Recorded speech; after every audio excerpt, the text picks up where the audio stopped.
Oh, aleluia, glória a Deus. Voltamos. A internet está uma benção. A Bíblia diz em tudo dá graça. É verdade. Então, irmãos, como a gente estava falando, é questão de amar, né? É questão de amar, né? Não ficar condenando a pessoa porque ela cai. Eu já vi pastores aí que falam, eu já não vou atrás de fulano, porque já caiu uma, duas, três, quatro.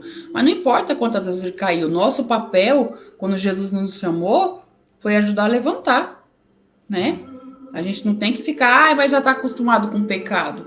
A gente não pode falar. Quando a gente fala isso, a gente está condenando a pessoa. A gente está julgando e condenando ali, dando, né, o alvará final. Eu não desisto, irmãos. É de mim. Não é porque eu sou melhor que ninguém, não, de jeito nenhum. Eu sou mesmo melhor do que ninguém. Mas assim, quando eu me empenho com alguma alma, quando eu falo assim, que eu vou lutar por aquela alma, pode ter certeza absoluta que o que tiver dentro do meu alcance, como uma mulher de Deus, em orar, jejuar e evangelizar e ficar falando, insistindo, insistindo, eu vou fazer. Eu faço mesmo. Eu não desisto de jeito nenhum. Verdade. Deus ele não desiste da gente também, né? Imagina se Deus desistisse de nós. Ou se Jesus não subisse naquela cruz. O que seríamos de nós, né? Exatamente. Lembrando que Jesus não morreu apenas pelos judeus. Ele morreu por mim, ele morreu por você. Mesmo sabendo que nós éramos pecadores e indignos, irmãos, né? De qualquer coisa da parte de Deus. A Bíblia diz que todos pecaram. Não diz que só foi o fulano e o ciclano, não. A Bíblia diz que todos pecaram, todos estão destituídos da glória de Deus. Não existe ser humano perfeito, perfeito é só o Senhor. Entendeu? Então ele é o único que pode julgar. Verdade. Só ele, irmãos. O nosso papel é estender as mãos, entendeu? Oferecer ajuda, tentar trazer aquela pessoa de volta para o Senhor. Porque muitas pessoas estão desviadas aí no mundo aí por causa de crente, irmãos. Eu Infelizmente. conheço muitos que estão desviados por causa de pastores, Exatamente. por causa de palavras, entendeu? Enfim. E a pessoa se afasta, irmão, porque o ser humano ele tem sentimento, entendeu? Ele não vai, ele já vai para a igreja ferido, né? Ele vai para a igreja buscando uma cura, né? Ele não vai buscando mais feridas, né? Mais acusações, mais apontamentos, Exatamente. entendeu? Tem que saber receber a pessoa. Você vê o filho pródigo, né? A Bíblia diz que ele tinha tudo na casa do pai dele. E houve um determinado momento ali que ele falou, não, eu quero ir, eu quero viver, eu quero conhecer, eu quero fazer, eu quero acontecer. E a Bíblia diz que o pai despede o filho.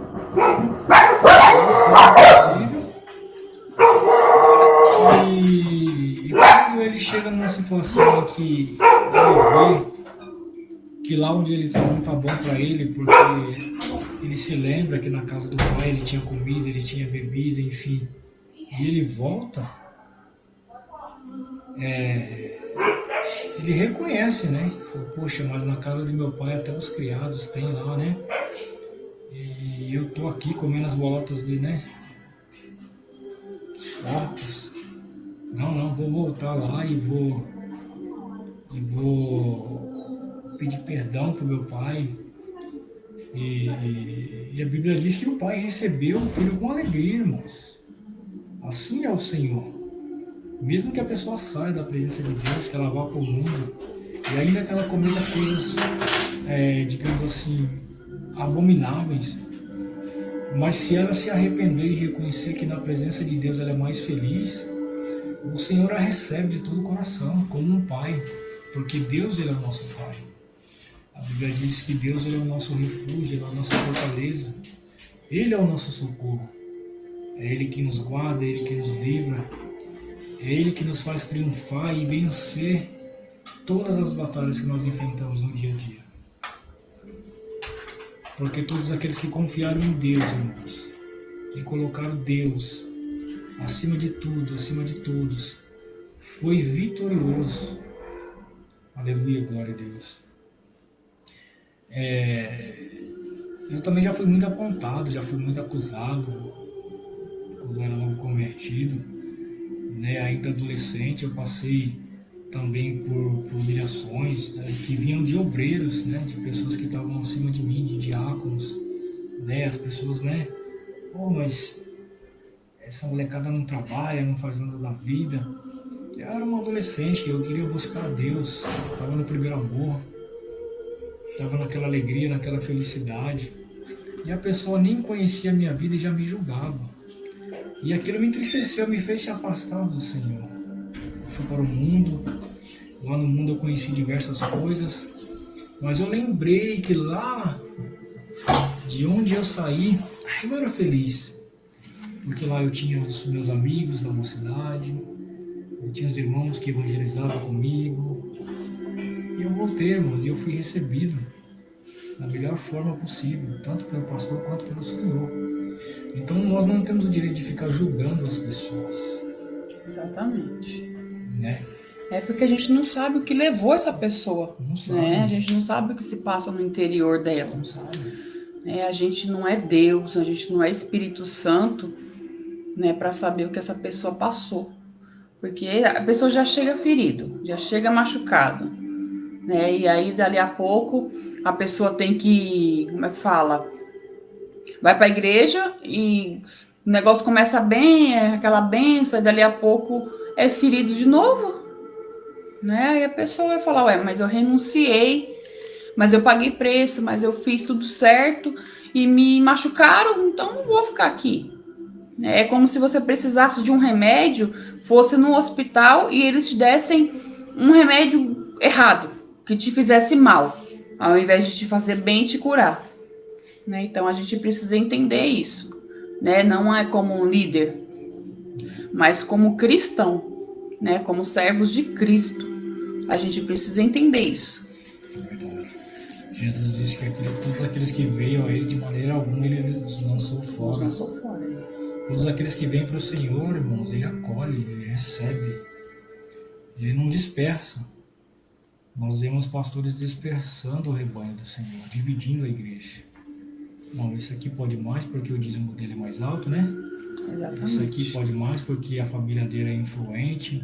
Esse pode mais porque, de uma certa forma, ele injeta uma certa economia maior dentro da igreja. Mas para Deus, irmãos, todo mundo é igual. Não existe maior e nem menor. Entendeu? Eu sei porque eu não estou no Evangelho, não é há 5, não é há 6 anos. Estou há quase 30 anos no Evangelho. E eu vi muito disso, sabe? De pessoas serem promovidas só por terem famílias tradicionais ali dentro. Não, esse vai ser pastor, aquele vai ser evangelista, esse vai ser diácono. Por quê? Porque tinha influência. E muitas das vezes aquele que tinha ali um certo conhecimento, pregava, tinha unção do Espírito Santo, mas não tinha lugar. Por quê? Porque não tinha influência. Ou seja, havia acepção de pessoas, entendeu? E Deus, ele não faz esse tipo de coisa. Nós estamos aí com a visão profética. E estamos nessa peleja, não é de hoje não, irmãos. Temos 2 anos, né, irmão? Já. São 2 anos, irmãos. E não é que tá difícil, mas a Bíblia diz que Deus, ele prova aquele a quem ele ama. Exatamente, ele prova mesmo. Porque eu falei para Deus, Senhor, se for para ter uma igreja, para levantar um ministério, tem que ser para pregar a verdade, porque senão eu nem quero. Porque se for para a gente abrir uma igreja, para fazer com várias igrejas que já estão aí, então é melhor nem fazer, né, irmão? Exatamente. Tem que ser uma igreja que vai fazer a diferença. Agora, o que acontece nos dias de hoje são pessoas que criam suas próprias verdades, dividindo o reino de Deus. Infelizmente. E um reino dividido, ele não subsiste. É. Então, em vez das pessoas abrirem ministérios, né, para se unirem e pregarem a palavra, não, eles abrem ministérios, né, criam as suas próprias verdades, uma concorrência, né? dispersam o rebanho do Senhor, criam uma concorrência e fica essa bagunça que está aí hoje, irmãos. Essa guerra de doutrinas. Ah, porque o adventista é seita, porque o congregação lá não tem batismo com o Espírito Santo, ah, porque o batista ele é muito mundano, ah, porque o assembleiano hoje já não é mais pentecostal.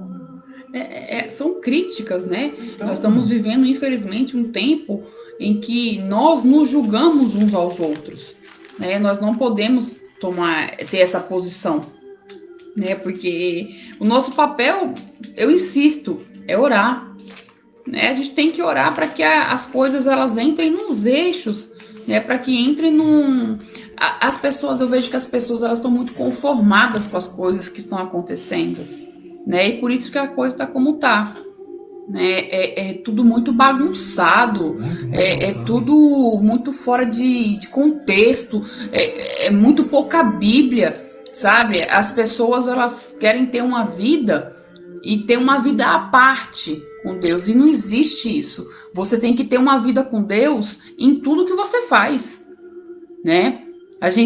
Você vê que engraçado, hoje a minha filha estava comigo, eu estava andando na rua com ela e uma moça chamou ela, vamos para a igreja comigo, não sei o que, tem culto hoje. Aí ela falou assim, olha, eu vou falar com meu esposo. E eu fiquei só observando. Ela falou, vou falar com meu esposo primeiro, porque ele não quer ir. Aí ela falou assim, mas deixa ele e vai você. Ela falou, não, mas a Bíblia me ensina que ele é o cabeça e eu tenho que ir por ele, né?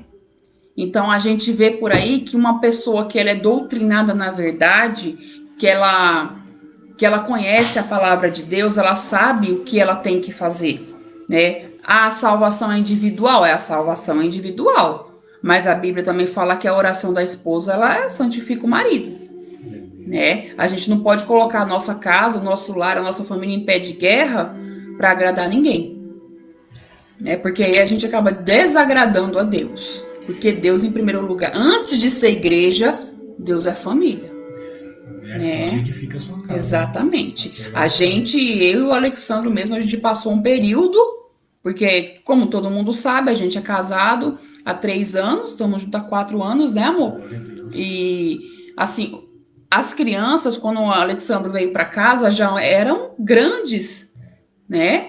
A Isabela, só mesmo pequena a Emanuela. Mas para vocês verem, eu falo isso e falo com orgulho, que todos os meus filhos chamam ele de pai.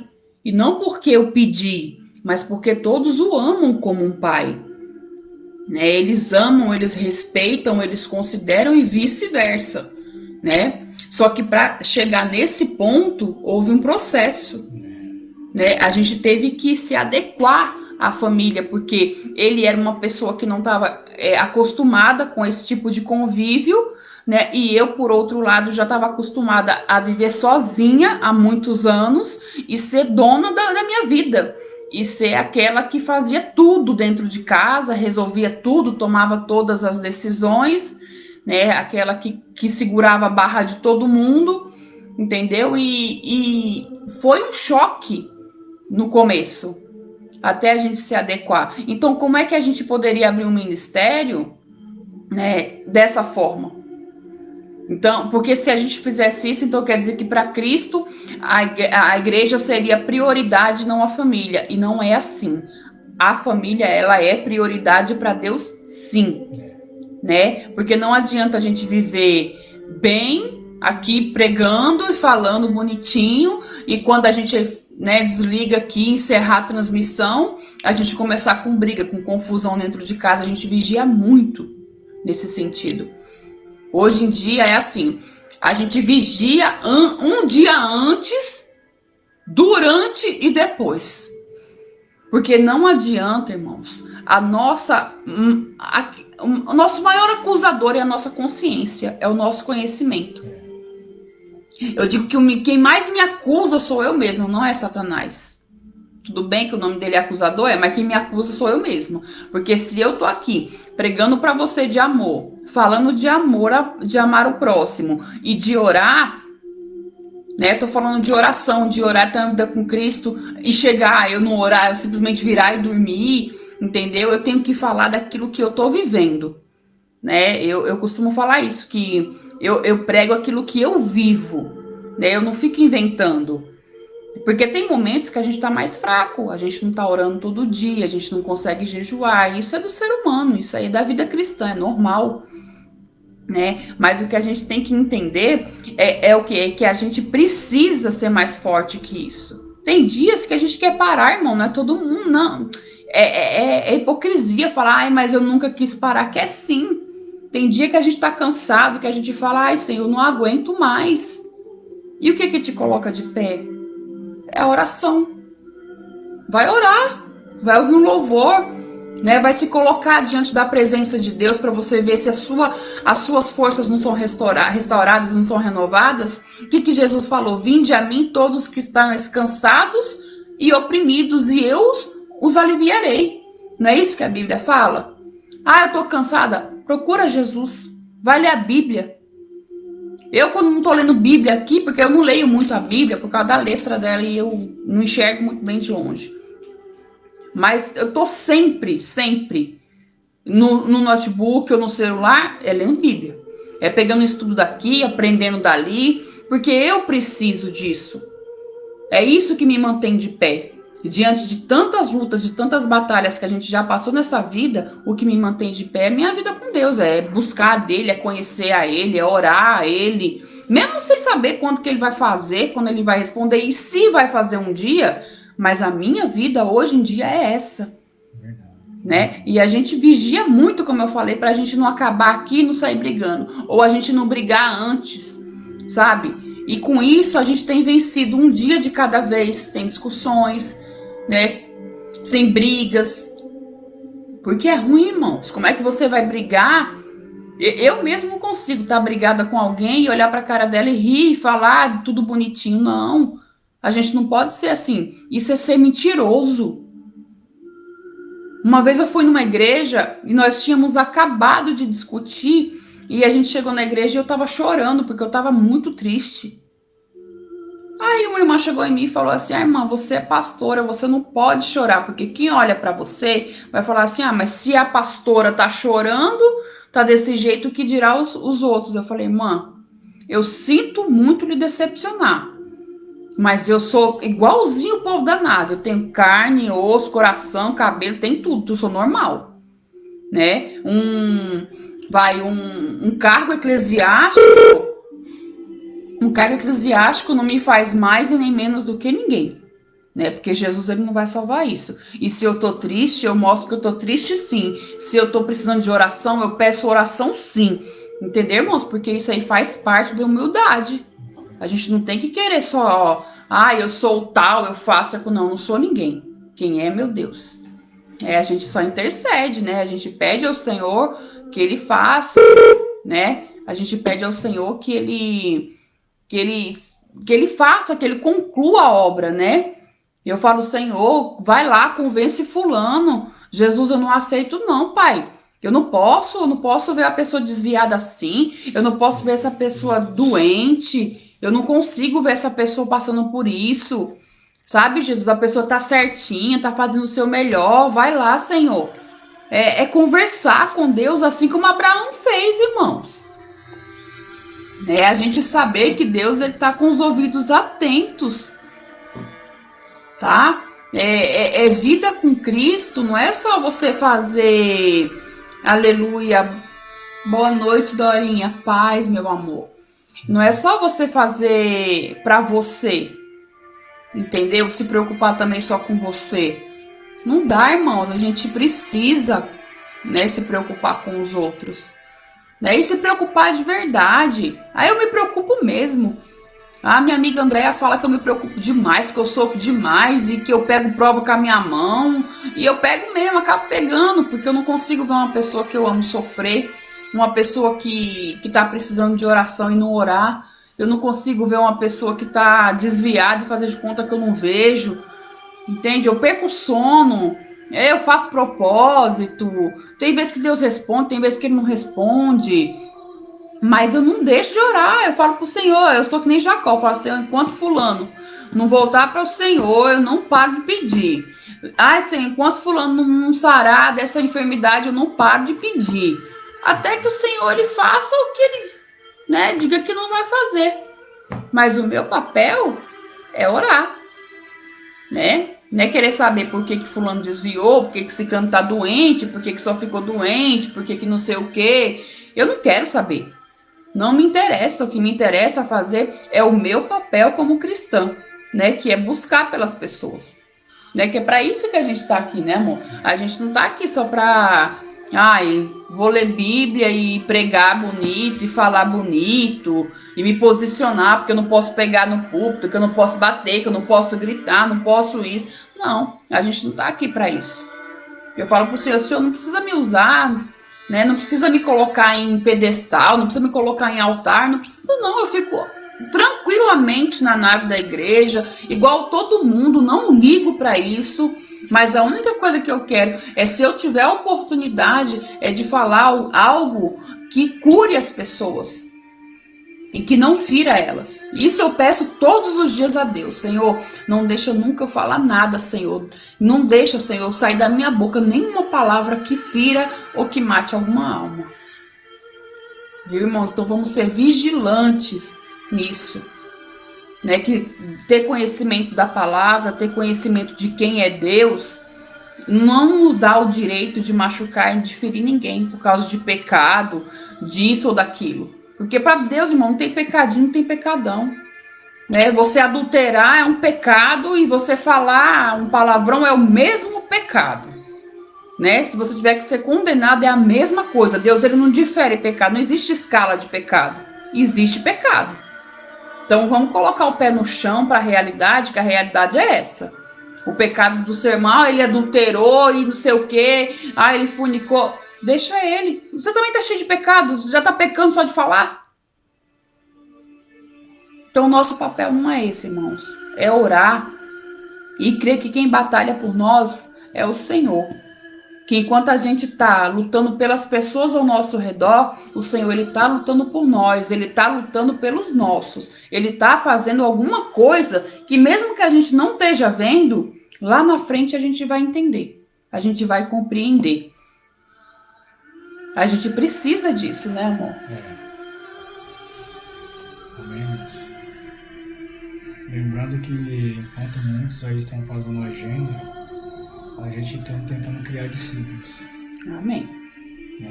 Enquanto muitos estão preocupados com a agenda, onde ele vai pregar amanhã ou depois de amanhã, a nossa preocupação é criar discípulos. Porque a preocupação de Jesus era essa. Jesus não estava preocupado, né?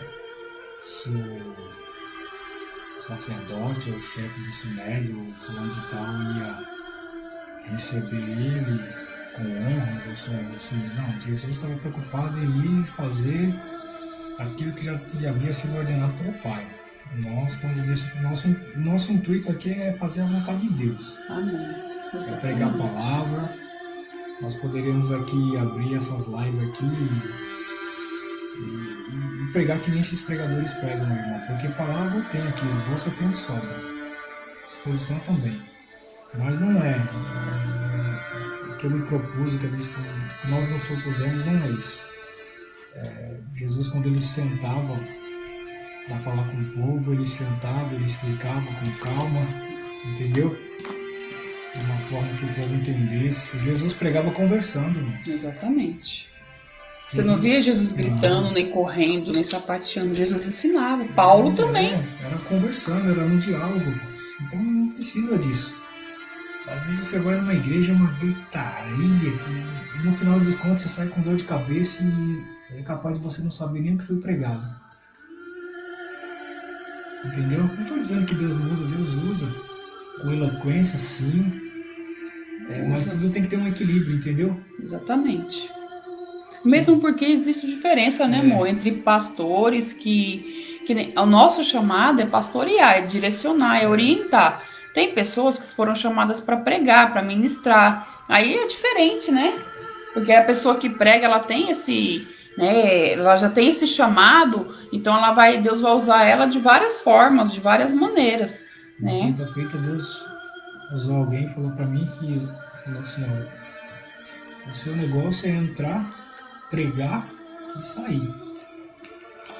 O seu chamado é esse. É isso mesmo. Era o que Jesus fazia. Jesus chegava, pregava, e quando os discípulos olhavam, cadê Jesus? Estava no monte orando. Porque sempre depois de uma pregação tem retaliação, mas que nem foi falado, o inimigo ele ataca muito as famílias, entendeu? A família é o alvo principal de Satanás. Exatamente. Porque se ele conseguir destruir a família, ele já destruiu tudo. Tudo. A estrutura da igreja é a família. Eu queria agradecer a irmã Doralice, tá aí, os irmãos também que tiveram no começo, os irmãos que vão assistir depois, né, porque a gente entende que as pessoas têm os seus afazeres, né? Exatamente. Muitos agora estão cuidando da casa, de repente fazendo janta para o esposo, dando banho ou na igreja, né? Na igreja. Não tiveram condições de assistir, mas depois assistam, compartilhem, né, irmãos? Porque não é para nossa glória, é para a glória de Deus. Exatamente. E tem o nosso canal no YouTube aí também, os irmãos que quiserem acessar lá, né, para ver outros vídeos, nos ajudar também a dar uma alavancada aí, né? Porque a gente é carente, irmãos. Uma obra, a gente não faz a obra sozinho. Exatamente. Precisa da ajuda de vocês. Amém? Vamos fazer oração, vou estar orando, né, para que essa palavra ela venha tocar no coração de quem vê essa mensagem, né, para que o Senhor, o Espírito Santo de Deus, ele convença aquele que está desviado, está afastado da presença de Deus, a retornar para os caminhos de Deus, aquele que está enfermo, para que Deus ele venha curar, né, aquele que está com problema na sua família, no seu casamento, para que Deus ele venha restaurar. Existem muitos esposos, muitas esposas também nos dias de hoje, filhos que estão no mundo das drogas, né, que estão presos, que estão no alcoolismo. Existem tantas coisas, irmãos, para a gente orar, né? Então eu quero nesse momento entrar na presença do Senhor, junto com os irmãos. Tem poucas pessoas vendo, não tem problema, né? Mas é o que o Senhor está me impulsionando a fazer nesse momento. Então eu quero orar pela tua vida, amém? Meu Deus, em nome de Jesus, Senhor, eu te peço, Pai querido, Pai amado, para que o Senhor, com o teu Santo Espírito, Senhor, vá de encontro, Senhor, aqueles que estão afastados da tua presença, Pai. Somente o teu Santo Espírito, Pai, pode convencer o homem, Pai, do pecado e do juízo, Pai. Que eles possam, Senhor, ter um cantinho no coração deles, para que o Espírito Santo venha convencer, Pai, para que eles possam retornar para os seus caminhos, Pai. Deus querido, Deus amado, visita as famílias. Meu Deus, aonde tiver, Senhor, uma influência maligna querendo destruir os casamentos, Senhor, afastar, Senhor, os seus esposos, as suas esposas um do outro, Pai, em nome de Jesus, vai repreendendo todo o mal, Pai. Em nome de Jesus eu te peço, Senhor, por aqueles que estão enfermos, Pai. Senhor, não só pelo Covid, mas existem tantas outras enfermidades, inclusive a enfermidade que está na alma, aquela que traz a depressão, a ansiedade. Senhor, visita essas pessoas, Pai. Em nome de Jesus, meu Deus, faça a obra, Senhor, porque somente o Senhor tem o poder de curar, somente o Senhor tem o poder de restaurar, Pai. Nós não somos nada, nós não somos ninguém, Senhor, diante a tua presença, diante o teu poder, Pai, que é grande e soberano. Visita, Senhor, também, Pai, aleluia, os presídios, Senhor, vai de encontro, Pai, a esses que estão encarcerados, Pai, e não vá, Senhor, aleluia, para condená-los, Senhor, mas vá para libertá-los, Pai, porque o Senhor veio para libertar os cativos, Pai. Então, Jesus querido, Jesus amado, eu entrego a Ti, Senhor, essa live dessa noite, este culto abençoado, Pai, te peço, Senhor, nos guarda até a próxima live, Senhor, nos guarda até o próximo culto, que nós possamos ter a oportunidade, Senhor, aleluia, de falar mais e mais do Teu amor e ver testemunhos, Senhor, aleluia, através dessa palavra que foi dada pelo Teu Santo Espírito. Amém, Jesus. Amém, meu Deus. Que a graça de Deus e a comunhão do Espírito Santo estejam com todos os que estão assistindo e aqueles que ainda hão de assistir. Amém? Amém, Jesus. Até a próxima. Deus abençoe. E creia que mesmo que as coisas estejam difíceis, Deus está no barco. Amém, Jesus. As ondas podem até balançar, mas Jesus não vai dizer que as águas não vão conseguir te sufocar. Aleluia, Jesus. Muito menos o vento, aleluia, derrubar os seus ossos. Glória a Deus. Deus diz que Ele te garante nesse momento. Amém, Jesus. Amém. Amém. Boa noite, irmãos. Fica na paz do Senhor Jesus.